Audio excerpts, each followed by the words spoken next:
How's it going, everybody? Welcome back to another episode of Caswell Customs. Vinny here. We got Grace behind the camera, and today we are doing something that not really going to improve the truck off-road, but the fact that I don't have a tow truck yet is going to help a ton for towing our trailer for when we go up north, go to the sand dunes. So we're going to be installing a set of airbags onto the truck along with the air compressor to go with them. The way that I'm going to be installing them is anyone who has an 07 to 13 Silverado GMC Sierra, you can do the same thing to put these on your truck. But I'm also going to show you how I'm going to set it up so that I can take them on and off so that when I'm at the sand dunes, they don't get in the way and they don't mess with my travel. So we're going to show you how to get installed. Let's get started.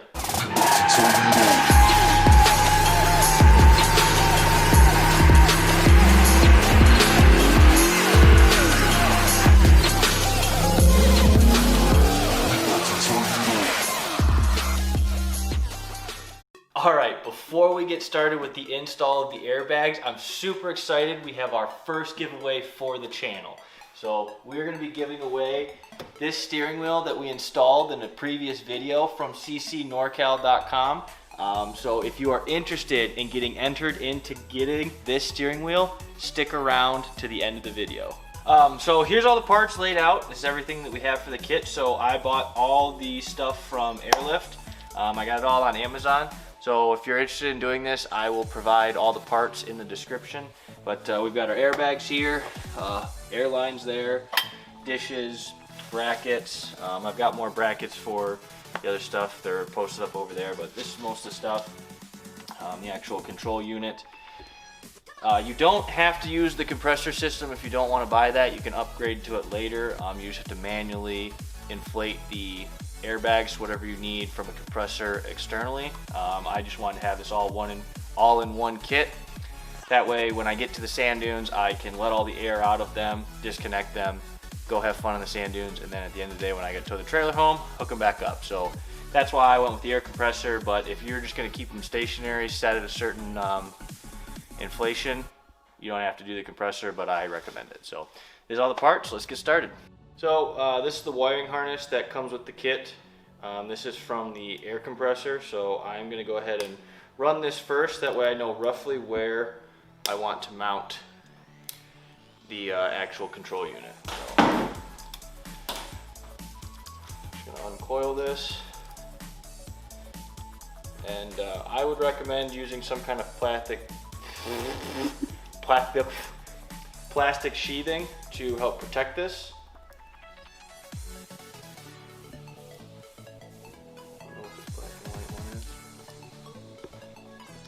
I would recommend using some kind of plastic sheathing to protect this. I'm just going to go ahead and wrap it all in electrical tape, but you just want some way to protect it because it is going to be in the undercarriage along the frame underneath the truck. Okay, so the black and red are going to be for the actual power, and those are going to go directly to the battery.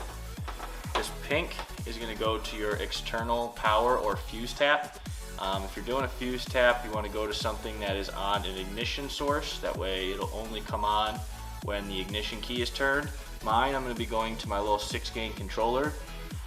So that's going to be going to, and I'll show you how I hook that up later. But since most of that has to stay up here, we're just going to go ahead and route this down through the engine bay.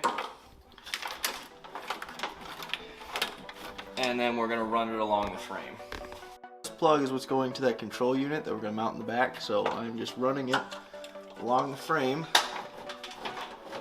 to the back of the truck. And we're going to zip tie all this up, but I'm just running it in between the body mounts and the body to the back of the truck. Alright, so we're going to go ahead and mount our control unit right here. So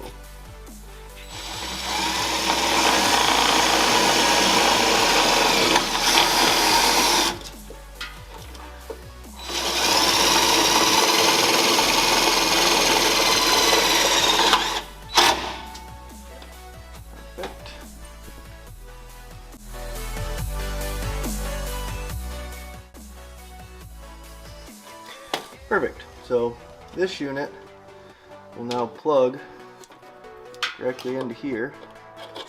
I'm not going to do that until I've wired everything up front. And this power plug is It's going to go into our compressor. Alright, so we now have our power, ignition switch, and ground. The power and the ground are going to go directly to the battery. This ignition switch I'm going to run to the other side of the engine bay into that control unit that I talked about. So we're going to start by getting our terminals to this connected. I wrapped all this and I definitely went a little bit farther than I needed to, so I'll probably end up unwounding this a little bit and getting everything to the proper length. I do want to leave a little bit of extra just in case I ever have any problems in the future. Giving myself a little bit extra is always not a bad idea, so we're going to go ahead and do that now.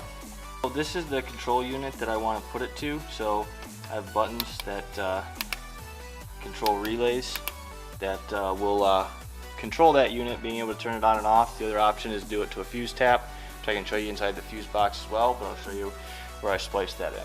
This is where all those are hooked into, and I know this is kind of a rat's nest. I really need to do some cable management up in here, but this is hooked into this. I'm just going to electrical tape this. The other option is to do it to a fuse tap. So you would just run it over into this fuse panel and use a fuse tap into an ignition fuse. That would be the other option if you don't have a controller like this. I'm now connecting the positive ring terminal to the positive side of the battery. So it comes with ring terminals. So all I'm doing is crimping them onto here. So now we're going to just take this positive off here and put this ring terminal under that.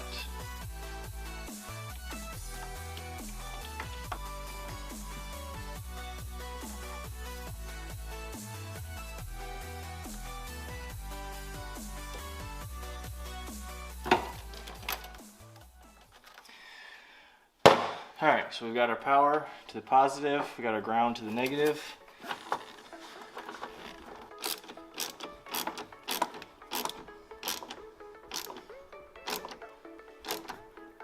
Alright, so now all the wiring that we have to do in the engine bay is completed. They do give you the option of doing this inline fuse for the power. I'm not super worried about that because of the fact that I have it hooked to that relay box, which has fuses in there. I just think that's a better option, but they do send this along with it, so if you just want to go from here to the battery with that inline fuse, it's not a bad option. Alright, so here's our actual compressor unit. It comes with the power that's going to go to this red and white one, and it's also got this ground, and all you're going to do for the ground is just put it underneath the plastic. And when you run the screw through, it'll hold the ground to the truck, grounding it out. So we're going to go ahead and mount this up.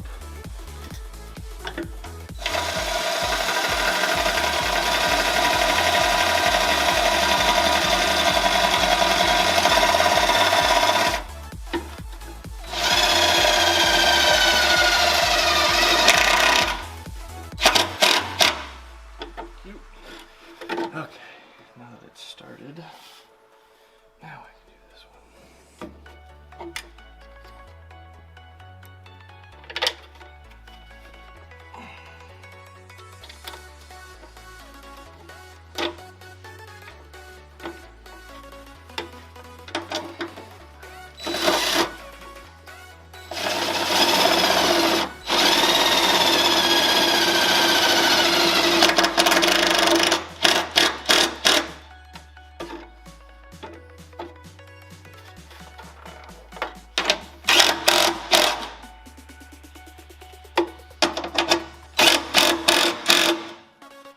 Alrighty, now we can sync the other two and they won't be so difficult, but we got our ground in.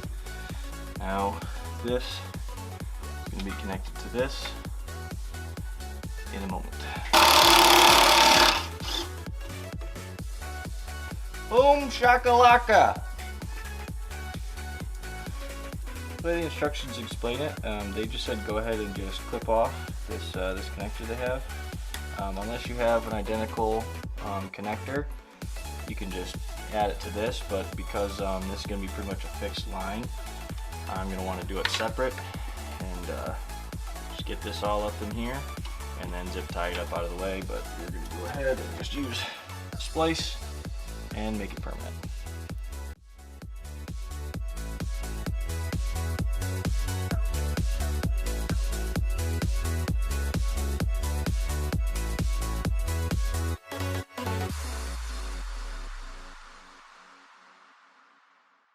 So it's time to start running our hose.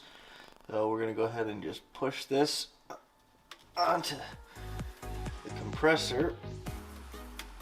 It's going to take a good amount of force. Holy smokes. I can't even get that pushed all the way on. But we got to get that long enough to route it to this over here. So take a knife. Once you find out how long you need it, you just cut it nice and straight.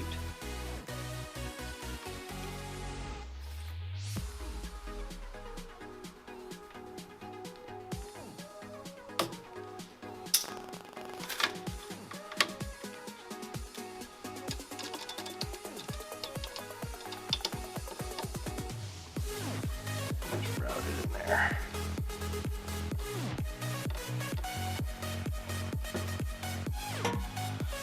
So now we're going to start by assembling the airbags. So you're going to start by doing your dishes, and you're going to basically take your dish. Your top side is the side that has the nozzle for adding in your 90-degree elbow. And that bracket is this one. And so you're just going to go like that, so that that goes around there and the holes all line up. They are labeled right and left, so we are assembling the right one right now. You're going to use these black Allen keys.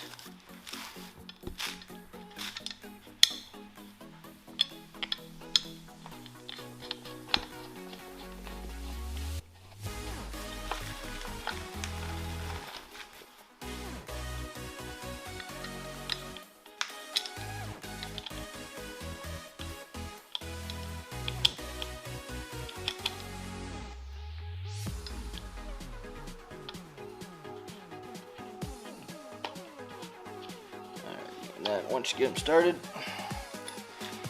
I'm not quite sure on the size. I just grabbed several, trial and error, figuring it out.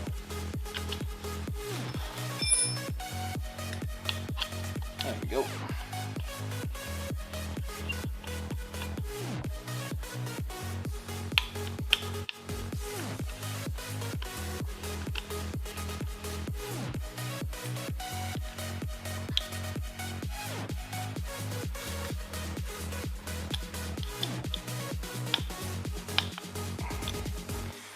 So there's that side. I'm going to do the bottom side, and then I'm going to do the 90-degree. So same thing. You're going to take your dish. You can see this kind of hole. Line that hole up with that hole, and then those will line up there.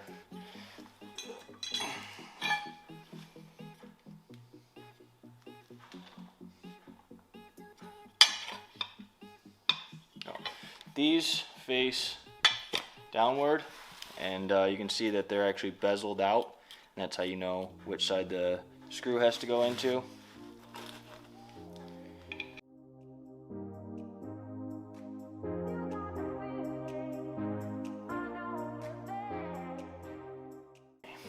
So now I got all that taken care of. Now you're going to take your 90,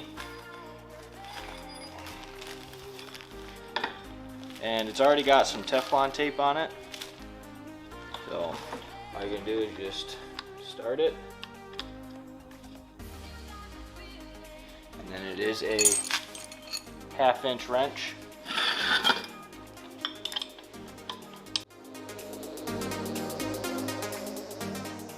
And you just want to secure it nice and snug.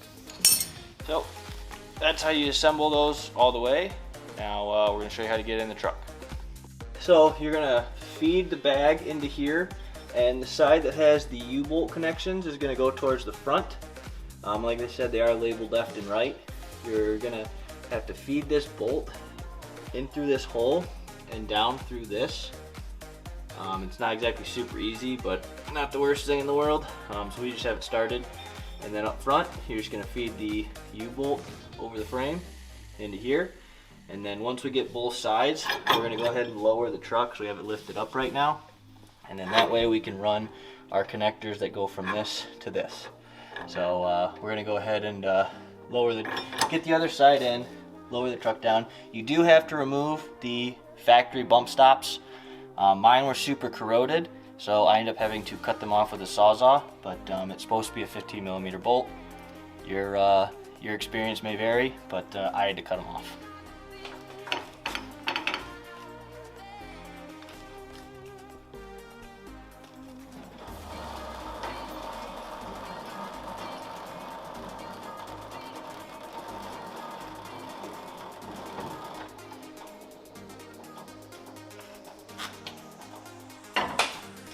Okay, so we've got these brackets installed, and all they do is clip right underneath this piece of metal here and bolt through the slots. So did that on both sides. So now it's time to run our airlines. Also make sure you tighten up your upper hardware. Alright, now partners, so this is what we're going to be doing. Alright, so now we're going to be running our airlines. There's a diagram in the instructions. Basically there's going to be one that comes out of the, not the compressor unit, but the control unit. That's going to come to the first airbag, or sorry, to a T-fitting. Then one's going to go to the first airbag, then the other one's going to go to the other airbag. And you can also put in the second T-fitting and run a line to the rear. So that way if you don't want to use the air compressor from the truck, you can fill it up externally, but I'm gonna put it in there just to have it, but I'm probably not gonna ever have to use it. So, alright, so I ran all my lines. So basically, there's one line that goes to the compressor, which goes to this T-fitting. Hang on, take the light over there. Can't see shit. So it comes off the compressor, goes to that T-fitting, and goes into the airbag. The other line comes to this other T-fitting, where one goes into the airbag, and the other one comes back to this nozzle. So this is my backup. This is in case the airlift compressor isn't working. I can fill this up with just the same thing that you would use to fill up your tires. Same kind of nozzle. So it's just a backup, and I had an extra little tire pressure cap. So boom, put that on there, and that's just a redundant. So now we're gonna go ahead and test it out and see if it all works. So I just got the remote paired. The way that the instructions say is that for the first 3 minutes that there is power to the unit, it's sending out a searching signal for your remote. So no matter what step you're in, if you've already hooked up power to that controller like I did at the beginning, go ahead and start it. It says if not, remove the inline fuse, and 5 seconds later you can plug it back in and you should be able to repair it. I didn't end up putting in the inline fuse because I ran it to the other system that has a relay and fuse. So I just went down underneath the truck, pulled the plug for 5 seconds, redid it. So it's now hooked up. So it says we are reading at 5. So let's go ahead and crank it up to 20.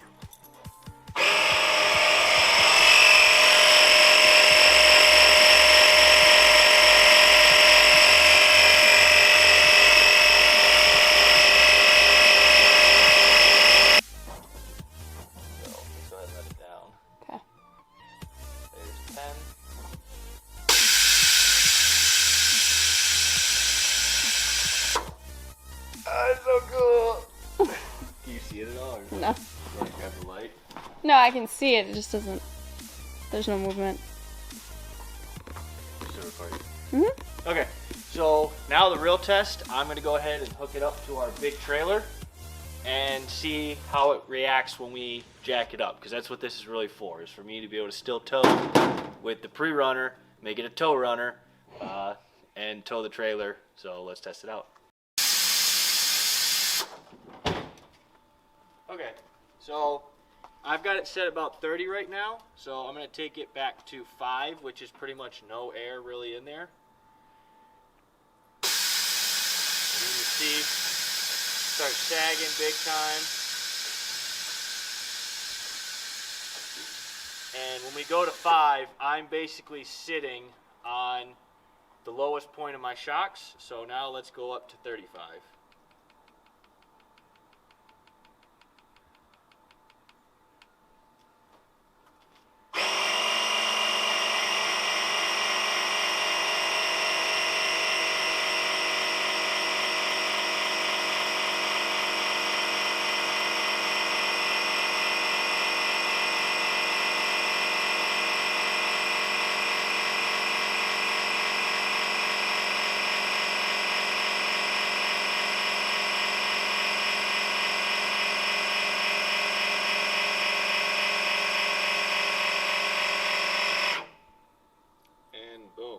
Just lifted us up and stiffened up the rear end a ton.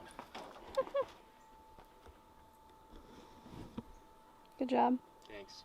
All right, thanks for watching another episode of Caswell Customs. I hope you guys found the airbag install helpful.